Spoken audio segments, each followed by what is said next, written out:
కాల్పుల విరమణపై పాకిస్తాన్ ప్రధాని షహబాజ్ షరీఫ్ తన వక్రబుద్ధిని చాటుకున్నారు.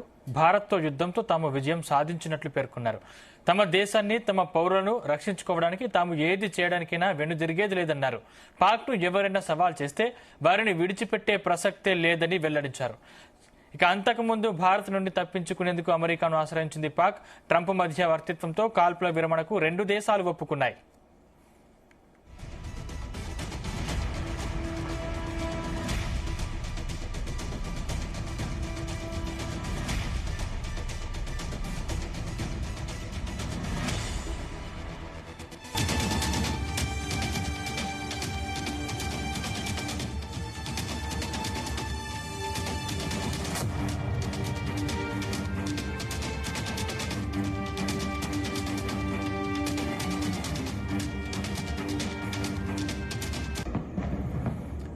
కాల్పుల విరమణపై పాకిస్తాన్ ప్రధాని షహబాజ్ షరీఫ్ తన వక్రబుద్ధిని చాటుకున్నారు. భారత్తో యుద్ధంలో తాము విజయం సాధించినట్టు పేర్కొన్నారు. తమ దేశాన్ని, తమ పౌరులను రక్షించుకోవడానికి తాము ఏది చేయడానికైనా వెనుదిరిగేది లేదన్నారు. పాక్ను ఎవరైనా సవాల్ చేస్తే వారిని విడిచిపెట్టే ప్రసక్తి లేదని వెల్లడించారు షహబాజ్ షరీఫ్. ఇదే అంశానికి సంబంధించిన మరింత సమాచారం మా ప్రతినిధి శ్రీచరణ్ లైవ్ ద్వారా అందిస్తారు. సందీప్, మన 2 తెలుగు రాష్ట్రాల్లో ఒక నానుడి ఉంది. ఒట్టిగానే లేనిపోని కబుర్లు కల్పించి చెప్పడం వాళ్ళందరినీ కూడా పిట్టల దొర అంటారు. ఆ పిట్టల దొర అనే వ్యక్తి ఎప్పుడు కూడా టోపీ పెట్టుకొని, అలాగే ఒక డమ్మీ పిస్టల్ పెట్టుకొని తిరుగుతుంటాడు. సిమిలర్ గా ఈ రోజు షహబాజ్ షరీఫ్ కూడా కొద్దిసేపటి కిందట ప్రెస్ కాన్ఫరెన్స్ లో పిట్టల దొరలాగానే మాట్లాడాడు. కాల్పుల విరమణ ఒప్పందం పైన కూడా పలు కీలక వ్యాఖ్యలు చేశాడు. అసలు భారతదేశము తమ పైన దాడియే చేయలేదని, తామే భారతదేశం పైన దాడి చేశామన్న రీతిలో కూడా పిట్టల దొరలా మాట్లాడాడు. యావత్ ప్రపంచం అంతా షహబాజ్ షరీఫ్ మాట్లాడిన మాటలకి అందరు కూడా నవ్విపోతున్నారని కూడా చెప్పుకోవాలి మనము. ఈ రోజు సాయంత్రం కూడా, అంటే గత 3 రోజులుగా భారత్ పాకిస్తాన్ జరిగిన యుద్ధానికి ఈ రోజు సాయంత్రం కాల్పుల విరమణ సీజ్ ఫైర్ ఒప్పందానికి కూడా వచ్చిన విషయం తెలిసిందే. అనంతరం కూడా మనము కాల్పుల సీజ్ ఫైర్ అనంతరం కూడా నాటకీయ పరిణామాలు పలు ప్రాంతాల్లో, సరిహద్దు ప్రాంతాల్లో కూడా చూసిన విషయం తెలిసిందే. అయితే షహబాజ్ షరీఫ్ ప్రెస్ మీట్ లో పలు కీలక వ్యాఖ్యలు చేశారు. భారత్ తో యుద్ధంలో పాకిస్తాన్ విజయం సాధించినట్టు ఆయన పేర్కొన్నారు. మా దేశాన్ని, మా పౌరులను రక్షించుకోవడానికి తాము ఏది చేయడానికైనా సిద్ధంగా ఉన్నామని, వెనుతిరిగేది లేదని కూడా ఆయన మాట్లాడారు. పాకిస్తాన్ ఎవరైనా సవాల్ చేస్తే వారిని విడిచిపెట్టే ప్రసక్తే లేదంటూ కూడా పిట్టల దొర మాటలు, చాతగాని దద్దమ్మ మాటలు మరోసారి షహబాజ్ షరీఫ్ మాట్లాడారు. భారత్ తమ దేశంలోని పాకిస్తాన్ లో మసీదులు, సామాన్య పౌరులపై డ్రోన్స్, మిస్సైల్ దాడులు చేసిందని, అనేక మంది సాధారణ పౌరులు చావుకు భారత్ కారణమైందని కూడా అబద్దాల కోరు షహబాజ్ షరీఫ్ వ్యాఖ్యలు చేశారు. తమ జోలికి వస్తే తాము ఏం చేయగలమో చూపించామని, భారత్ పై యుద్ధంలో పాకిస్తాన్ విజయం సాధించిందంటూ కూడా షహబాజ్ షరీఫ్ వ్యాఖ్యలు చేశారు. అయితే ఇరు దేశాల కాల్పుల విరమణ కుదుర్చుకొని 3 గంటలైనా గడవక ముందే మరోసారి డ్రోన్ కాల్పులతో బార్డర్ ఏరియాస్ లో షెల్లింగ్ పాల్పడిన పాకిస్తాన్ మరోసారి తన వక్రబుద్ధిని చాటుకుంది. దీంతో పాటు జమ్మూ కాశ్మీర్తో పాటు అనేక ప్రాంతాల్లో, సరిహద్దు ప్రాంతాల్లో దాడులు జరగడంతో బ్లాక్అవుట్ కూడా విధించారు మన ఇండియన్ ట్రూప్స్. అయితే దీంతో పాటు పలు కీలక వ్యాఖ్యలు చేశారు. రాఫెల్ పైన కూడా భారతదేశానికి చెందిన రాఫెల్ తమ దేశంలో ఉన్న డేగలను కూడా తాకలేదంటూ కూడా ప్రగల్భాలు పలికాడు షహబాజ్ షరీఫ్. మన పాకిస్తాన్ వైమానిక దళము గంటల్లోనే శత్రువుల యొక్క ఆయుధాలను, తుపాకులను నిర్వీర్యం చేసిందంటూ కూడా గొప్పలకు పోయాడు షహబాజ్ షరీఫ్. భారతదేశము పాకిస్తాన్ని, అంటే సీషోర్ నుంచి భూమి అలాగే ఆకాశ మార్గాన వాయుసేన ద్వారా బెదిరించిన తర్వాత పాకిస్తాన్ ప్రధాని, అంటే in the sense India navy attack చేసింది, అలాగే ఎయిర్ ఫోర్స్, అలాగే బ్యాటిల్ ఫీల్డ్ లో కూడా అటాక్ చేసినాక ఇది షాబాజ్ షరీఫ్ మొదటి ప్రసంగం అని కూడా చెప్పుకోవాలి. ఈ నేపథ్యంలో తన ఓన్ ఆర్మీ స్టాఫ్ ని, అలాగే ఎయిర్ మార్షల్ ని, నేవీ మార్షల్ ని కూడా పొగుడుతూ వాళ్ళందరినీ కూడా గర్వంగా తలలు పైకెత్తినందుకు వారిని అభినందిస్తున్నాను. అలాగే పాకిస్తాన్ ని తలెత్తుకునేలా చేసిందంటూ కూడా ప్రగల్భాలు పలికాడు. అయితే పాకిస్తానీలు ధైర్యవంతులు, సైనికుల పట్ల తమ ప్రేమను కురిపించారంటూ కూడా కీలక వ్యాఖ్యలు చేశారు. నేను CSC army chief, naval chief, PAF rear అడ్మిరల్లను అభినందిస్తున్నానంటూ కూడా కీలక వ్యాఖ్యలు చేశాడు. అంతర్జాతీయ సమాజం నుండి కాల్పుల విరమణకి నేను పాకిస్తానీలు సానుకూలంగా స్పందించామని కూడా కుక్కతోక వంకర మాటలు అనేది మరోసారి షాబాజ్ షరీఫ్ ప్రదర్శించాడు. కాల్పుల విరమణకి మేము సానుకూలంగా స్పందించమంటాడు. కొద్ది గంటల కిందట బార్డర్ లో పాకిస్తాన్ సోల్జర్స్ ఏమో షెల్లింగ్ కి పాల్పడము.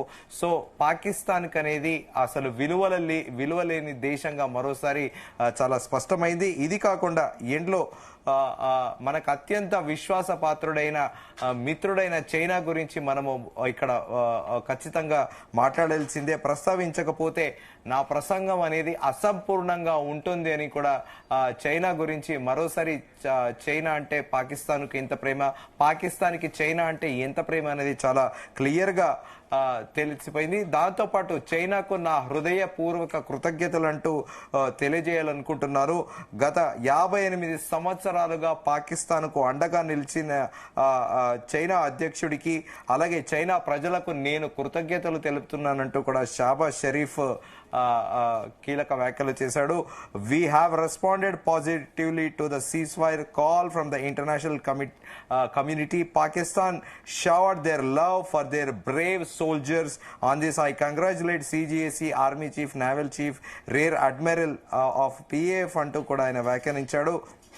Our Air Force silenced the guns of the enemy with in hours. కొన్ని గంటల్లోనే తమ ఎయిర్ ఫోర్స్ సైలెన్స్ అంటే భారతదేశాన్ని కామ్ గా ఉండేటట్టు చేశాయంటూ కూడా ప్రగల్భాలు పలికాడు మరోసారి. దీంతో పాటు ఇది పాకిస్తాన్కి గొప్ప విజయం అంటూ కూడా ఎంటైర్ ప్రసంగం అంతా కూడా తను మాట్లాడిందంతా కూడా ప్రగల్భాలు.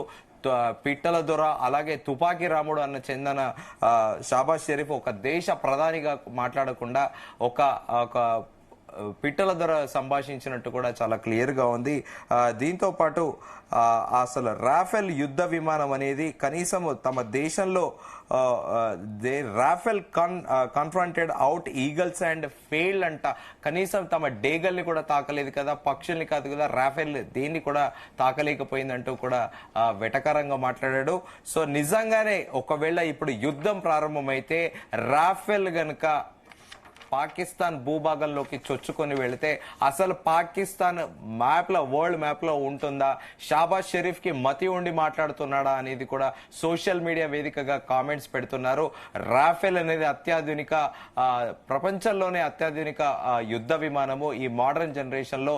సో అట్లాంటి రాఫెల్ ని పట్టుకుని డేగన్ కూడా తాకలేదంటూ కూడా వక్రబుద్ధిని చాటుకున్నాడు షాబాజ్ షరీఫ్. సందీప్, అంటే పాక్ యుద్ధాన్ని ముగించే ప్రసక్తే లేదని ఇప్పటికే ప్రకటించినట్టు తెలుస్తుంది. నిజంగా యుద్ధం గనక జరిగితే ప్రపంచ దేశాలు పాక్ ను వెలితి చూపే అవకాశం ఉందా?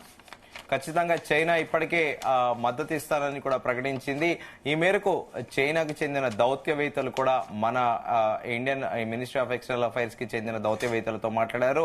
అలాగే NSA national security adviser Ajit Doval తో కూడా మాట్లాడారు. అజిత్ దోవల్ కూడా చాలా క్లియర్ గా చెప్పారు, యుద్ధం చేయడము తమ అభిమతం కాదని కూడా చెప్పారు. సో చైనా మాత్రం మరోవైపు మనకి ఇప్పుడు అందుతున్న వార్త, చైనా పాకిస్తాన్ కి మద్దతు ఇస్తామని పేర్కొందనేది కూడా వార్తలు వస్తున్నాయి. దీనిపైన అఫీషియల్ గా ఒక ప్రకటన అనేది వెలువడాల్సింది. కానీ సోషల్ మీడియాలో మాత్రము పోస్టులు వస్తున్నాయి చైనా పాకిస్తాన్ కి మద్దతు ఇస్తుందని. ఎందుకంటే షాబాజ్ షరీఫ్ డైరెక్ట్ గా చెప్పాడు, 50 ఏళ్లుగా పాకిస్తాన్ కి సహకరిస్తున్న చైనాకు, చైనా ప్రజలకు కృతజ్ఞుణ్ణి అని కూడా ఆయన పేర్కొన్నాడు. దీంతో పాటు అసలు చైనా గురించి ప్రస్తావించకపోతే నా ప్రసంగమే అసంపూర్ణంగా ఉంటుంది అని చెబితే దాన్ని బట్టి చాలా క్లియర్ గా తెలిసిపోతుంది చైనా పాకిస్తాన్ అసలు ఎలాంటి మైత్రి గల వాళ్ళు. మరోవైపు ఏమో పాకిస్తాన్కి అసలు విషయం తెలియట్లేదు. చైనాకి చెందిన 2 నెంబర్ మాల్ వెపన్లు అమ్యునిషన్స్ వాడి ఆల్రెడీ చాలా సార్లు కూడా భారత్ తోని పెట్టుకుని బొక్కబోర్ల పడింది. ఈసారి ఒకవేళ యుద్ధం వస్తే మాత్రము ఆ చైనా 2 నెంబర్ మాల్ తోని మరోసారి పాకిస్తాన్ అసలు జీవిత కాలంలో భారత్ పైన యుద్ధానికి చేసే లేని విధంగా కూడా ఈసారి ఖచ్చితంగా భారతదేశం జవాబు ఇవ్వబోతుంది అనేది మాత్రం చాలా స్పష్టంగా అయిపోయింది. కొద్దిసేపటి కిందట అధికారికంగా ఒక ప్రకటన కూడా వెలువడింది. Operation Sindoor will be continued అనేది కూడా, అంటే ఆపరేషన్ సింధూర్ అనేది ఆగిపోలేదు, ఫర్దర్ గా కంటిన్యూషన్ లో అనేది మాత్రం చాలా స్పష్టంగా తెలుస్తోంది. సందీప్, శ్రీచరణ్, అంటే దీంట్లో ముఖ్యంగా అమెరికా మధ్యవర్తిత్వం పనిచేసింది. ఆ కాల్పున విరమణ ఒప్పందంలో ముఖ్యంగా అమెరికానే కీలక పాత్ర పోషించింది. అంటే ఇప్పుడు అమెరికా మాట కూడా పాక్ వినట్లేదు. అంటే అమెరికా ఎటువంటి చర్యలు తీసుకునే అవకాశం ఉంది దీంట్లో? డెఫినెట్లీ షాబాజ్ షరీఫ్ ఏం చెప్తాడంటే, ప్రపంచవ్యాప్తంగా వచ్చిన కాల్స్ అన్నిటికీ కూడా మేము పాజిటివ్ గా రెస్పాండ్ అయ్యాము. రెస్పాండ్ అయ్యి we have responded positively to the ceasefire call from the international community. అంతర్జాతీయ సమాధానం నుండి వచ్చిన కాల్ కి మేము కట్టుబడి ఉన్నామని చెప్పడము. తర్వాత కేవలం 3-4 గంటలకే పాకిస్తాన్ ఆర్మీ బార్డర్స్ లో కాల్పుల విరమణ ఏదైతే ఉందో ఉల్లంఘించడం, ఇవన్నీ కూడా చూసాము. ఇదే కాకుండా ఆశ్చర్యకరంగా మరో పాకిస్తాన్ మంత్రి నో సీజ్ ఫైర్ వయలేషన్ అంటూ కూడా పాకిస్తాన్ మినిస్టర్ అతుల్లా తరార్ మరోసారి కూడా తన వక్రబుద్ధి, ప్రైమ్ మినిస్టరే యథా రాజా తదా ప్రజా అన్నట్టు, రాజే సరిగా లేనప్పుడు ఇంకా మంత్రులు ఎలా ఉంటారు, అసలు నో సీజ్ ఫైర్ అని కామెంట్ చేయడం కూడా సర్వత్రా చర్చనీయాంశంగా మారింది. సో ఇప్పుడు ప్రస్తుతం పాకిస్తాన్ కి చైనా మద్దతు ఇస్తుంది. సో ఇది ఎలాంటి పరిణామాలకు దారితీస్తుంది అనేది కూడా వేచి చూడాలి. సో ఫర్దర్ గా ఈ రాత్రి అది ఆపరేషన్ సింధూర్ అనేది యథావిధిగా కంటిన్యూషన్ అవుతుందా, లేకపోతే భారతదేశం ఎలాంటి వ్యూహాలు పన్నుతుంది అనేది కూడా మనం వేచి చూడాలి. సందీప్, ఇదే పరిస్థితి కొనసాగుతూ శ్రీచరణ్, ముఖ్యంగా పాక్ ఆర్థిక పరిస్థితి దృష్ట్యా ఎన్ని రోజులు యుద్ధం చేసే అవకాశం ఉంటుంది? పాకిస్తాన్ గరిష్టంగా అయితే 10 నుంచి 15 రోజుల వరకు యుద్ధం చేయగలదు. ఒకవేళ బ్యాక్ ఎండ్ నుండి చైనా సపోర్ట్ చేస్తే మేబీ 1-2 నెలల వరకు కూడా చేయొచ్చు. సో ప్రస్తుతం కొద్ది రోజుల కిందటి నుంచి కూడా మనం కూడా వింటున్నాము, చైనాలో కూడా ఫుడ్ క్రైసిస్, అంటే ఆహార భద్రత లోపం అనేది ఉంది, ఆహారం కొరత అనేది తీవ్రంగా ఉంది చైనాలో అనేది కూడా తెలుస్తుంది.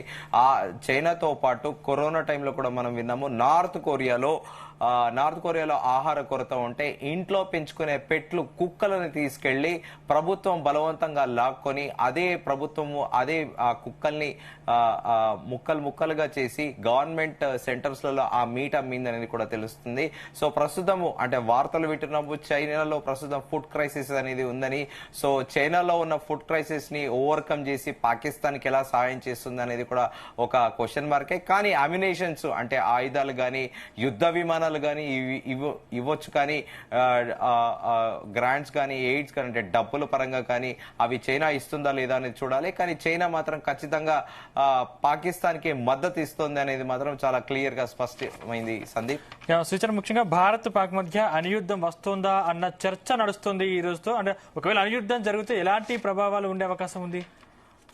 సందీప్, పాకిస్తాన్ న్యూక్లియర్ వారెడ్ ప్లాంట్ పైన, అణు ఆయుధ కర్మాగారం పైన దాదాపు భారతదేశానికి చెందినది, అంటే దీనికి కూడా గవర్నమెంట్ అంటే అధికారికంగా ప్రకటించాల్సి ఉంది, కానీ ఇలాంటివి బయటికి చెప్పరు. దాదాపు 28 శాటిలైట్లు ఒక డేగ కన్ను వేసి ఉంచాయి. ఎప్పుడైతే ఒక్కవేళ పొరపాటున న్యూక్లియర్ వారెడ్ ప్లాంట్ నుంచి ఒక్క న్యూక్లియర్ వారెడ్ పాకిస్తాన్ తీసినా ఇమ్మీడియట్ గా అగ్ని మిసైల్, బాలిస్టిక్ మిసైల్, అది ఒక రకంగా చెప్పాలంటే సూపర్ సోనిక్ మిసైలే, 5000 కిలోమీటర్ల వరకు కూడా లక్ష్యాన్ని ఛేదించగలదు. ఒకవేళ పొరపాటున పాకిస్తాన్ గిట న్యూక్లియర్ వారెడ్ ని బయటికి తీస్తే అది తీసే లోపే గాల్లోనే ఈ అగ్ని బాలిస్టిక్ మిసైల్ అనేది దాన్ని గాల్లోనే పేల్చివేస్తుంది. సో ఇది కంప్లీట్ గా దేశీయ మేడ్, అంటే అగ్ని మిసైల్ అనేది మన ఇండియాలోనే తయారు చేయబడింది. మన ఇండియన్ శాస్త్రవేత్తలు, ఇంజనీర్లు వాళ్ళ చేత రూపొందించబడింది. దీనికి మనం ఈ రోజు సాయంకాలం కూడా చర్చించుకున్నాము. The great former president of India doctor APJ Abdul Kalam ఈ అగ్ని మిసైల్ కి రూపకల్పన చేసింది. ఆయనే దాదాపు 98-99 ఆ ప్రాంతంలో ఆ సంవత్సరంలో అప్పటికే అంటే ఇంకా అమెరికా రష్యా కూడా చేయని ఆలోచనని బ్యాలిస్టిక్ మిసైల్ ని ఇండియా చేయాలి, సొంత అంటే భారతదేశంలోనే ఇది తయారీ కావాలి, మన సొంత టెక్నాలజీతో తయారు చేయాలని ఆయన నిర్ణయించి ఆ రూపకంగా ఇవాళ అగ్ని మిసైల్ భారతదేశంలో ఉన్న అమ్ముల పొదిలో ఒక ప్రధాన అస్త్రం అని కూడా చెప్పాలి. ఆ అస్త్రంలో అగ్ని మిసైల్ అనేది చాలా కీలకము. అగ్ని మిసైల్ అంత ఈజీగా బయటికి భారతదేశం అనేది తీయదు. ఒకవేళ అది తీసిందంటే శత్రు దేశం నాశనమే. అగ్ని మిసైల్ కి మరో పేరు కూడా అంటారు, అది అనదర్ ఒక చిన్నపాటి న్యూక్లియర్ వారెడ్ అని కూడా అంటారు. సో అగ్ని ముందు పాకిస్తాన్ చైనా నుండి ఎన్ని ఆయుధాలు దిగుమతి చేసుకున్నా కూడా దిగుదుడిపే అని కూడా మనం చెప్పుకోవచ్చు. సందీప్, సూచన ముఖ్యంగా పాక్ మాట మార్చిన నేపథ్యంలో మన ఆర్మీకి పూర్తి స్వేచ్ఛ ఇచ్చినట్టే అనుకోవచ్చా?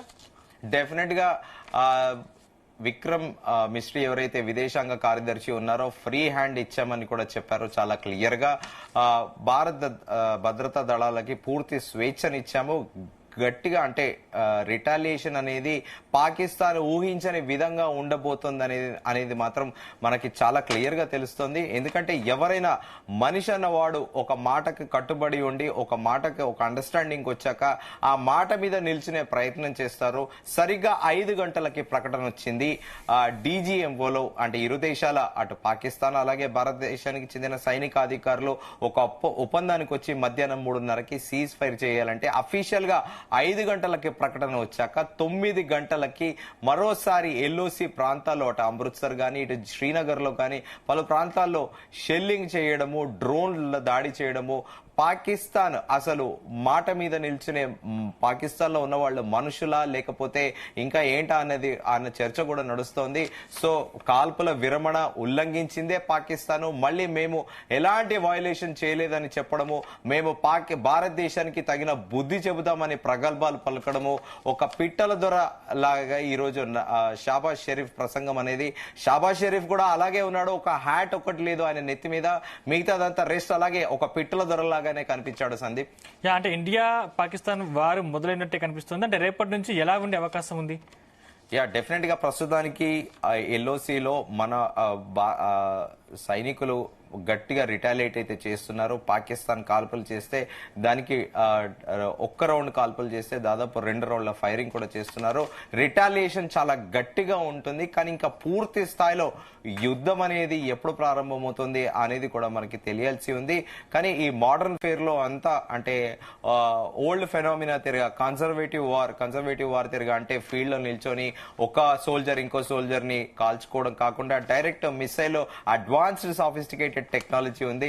డైరెక్ట్ శాటిలైట్స్ తోనే మానిటరింగ్ ఉంటుంది. సో భారతదేశము చాలా కీన్ గా భారతదేశము పాకిస్తాన్ ని చైనాని ఎలా అబ్జర్వ్ చేస్తుందో చైనా కూడా సిమిలర్ గా భారత బార్డర్ లో ఎలాంటి యాక్టివిటీస్ ఉన్నాయనేది, చైనా పాకిస్తాన్ కి స్పేస్ ప్రోగ్రామ్ అనేది లేదు, శాటిలైట్ అనేది ఏది లేదు. సో చైనా సాయం చేస్తుంటుంది. అలాగే టర్కీ కూడా భారతదేశం అంటే బార్డర్స్ లో ఏం జరుగుతుంది అనేది ఇటు టర్కీతో పాటు అలాగే చైనా కూడా ఎప్పటికప్పుడు సహాయం చేస్తూ ఉంటుంది, అంటే అప్డేట్స్ అనేటివి ఇస్తూ ఉంటుంది. సో ఆశ్చర్యకరంగా పాకిస్తాన్ కి తెలియదు ఏంటంటే రష్యా సైలెంట్ గా పాకిస్తాన్ ని అబ్జర్వ్ చేస్తోంది. ఒకవేళ భారతదేశం పైన పాకిస్తాన్ ఏదైనా చేరంది చేస్తే మాత్రం ఖచ్చితంగా రష్యా వస్తుంది. ఇజ్రాయెల్ ఈపాటికే ఇజ్రాయెల్ కూడా ఇజ్రాయెల్ ప్రైమ్ మినిస్టర్ బెంజమిన్ నెతన్యా కూడా ప్రధాని నరేంద్ర మోదీకి ఫోన్ చేసి ఏ క్షణమైనా తమ సాయం కావాలంటే తాము సిద్ధంగా ఉన్నామని చాలా క్లియర్ గా చెప్పారు. మనము ఇజ్రాయేలీల గురించి కూడా ఒకటి చెప్పాలి. మొరార్జీ దేశాయి ప్రధానిగా ఉన్నప్పుడు సో అప్పుడే మన రా ఏజెంట్లు అలాగే మొసాద్ ఏజెంట్లు ఇచ్చిన సమాచారంతో పాకిస్తాన్ లో అప్పుడే న్యూక్లియర్ వారెడ్స్ అనేది డెవలప్ చేస్తున్నారు. సో మొరార్జీ దేశాయి అనే వ్యక్తి అప్పుడు ఒక కాన్వర్జేషన్ లో అదే అప్పటి పాకిస్తాన్ ప్రెసిడెంట్ తోని మీ దగ్గర న్యూక్లియర్ వారెడ్స్ డెవలప్ చేస్తున్నారా అని అనడము. సో అప్పుడు ఎంతో సాహసం చేసి ఆ సమాచారాన్ని సేకరించిన మన రా ఏజెంట్లని పాకిస్తాన్ ISI ఏజెంట్లు పట్టుకొని చిత్ర హింసలు గురి చేశారు.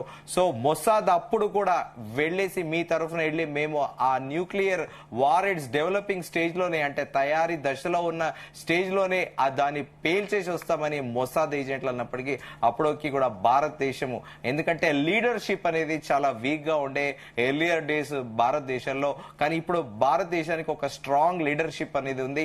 ఏదైనా డెసిషన్ అనేది ఇండిపెండెంట్ గా కూడా తీసుకునే ఒక లీడర్షిప్ క్వాలిటీస్ అనేది ప్రస్తుతం భారతదేశానికి ఉన్నాయి. కాకపోతే ఇప్పటి వరకు కూడా చాలా సమయం పాటించింది, పేషెంట్ గా అంటే చాలా ఓపిక్ గా భారత్ అన్ని కూడా గమనిస్తూ ఉంది. ఎక్కడ కూడా పాకిస్తాన్ సివిలియన్ కానీ చిన్నపిల్లలు కానీ పెద్దవాళ్ళని కానీ సివిల్ పౌరులకు ఎవరికి కూడా అసలు ఎలాంటి ఇబ్బందులు కూడా కలిగించలేదు. కానీ పాకిస్తాన్ ఆర్మీ మాత్రము బార్డర్స్ లో జమ్మూతో పాటు పలు ప్రాంతాల్లో కాల్పులు చేస్తే 16 మంది భారతదేశ పౌరులు చనిపోయారు. సో ఈ నేపథ్యంలో పాకిస్తాన్ కి ఖచ్చితంగా బుద్ధి చెప్పే సమయం ఆసన్నమైందని దేశవ్యాప్తంగా అందరూ కూడా మొత్తం దేశంలోని ప్రతి పౌరుడు కూడా భారతదేశ ప్రభుత్వంతో నిలుస్తున్నారు. భారత్ తోనే ఉన్నాము, పాకిస్తాన్ ని యుద్ధం చేయండి, పాకిస్తాన్ పైన జీవిత కాలంలో పాకిస్తాన్ తిరిగి భారత్ వైపు చూడకుండా చేయండి అంటూ కూడా అందరూ సోషల్ మీడియాలో అలాగే బాగటంగానే మీడియా ముఖంగా కూడా ప్రస్తావిస్తున్నారు. సందీప్, శ్రీచరణ్, ముఖ్యంగా ప్రజెంట్ బార్డర్ దగ్గర సిచ్యువేషన్ ఎలా ఉంది? ప్రస్తుతానికైతే కాస్త ఇప్పుడు యాక్టివిటీ అయితే ఏం లేదు, యథావిధిగా అక్కడ జమ్మూలో మళ్ళీ తిరిగి కాసేపు పవర్ అనే అంతరాయం అంటే స్ట్రీట్ లైట్స్ తో పాటు అక్కడ పవర్ కట్ చేశారు. ఇప్పుడు యథావిధిగా మళ్ళీ విద్యుత్ ని పునరుద్ధరించిన పరిస్థితి అయితే ఉంది. Sandeep, thank you Sricharan.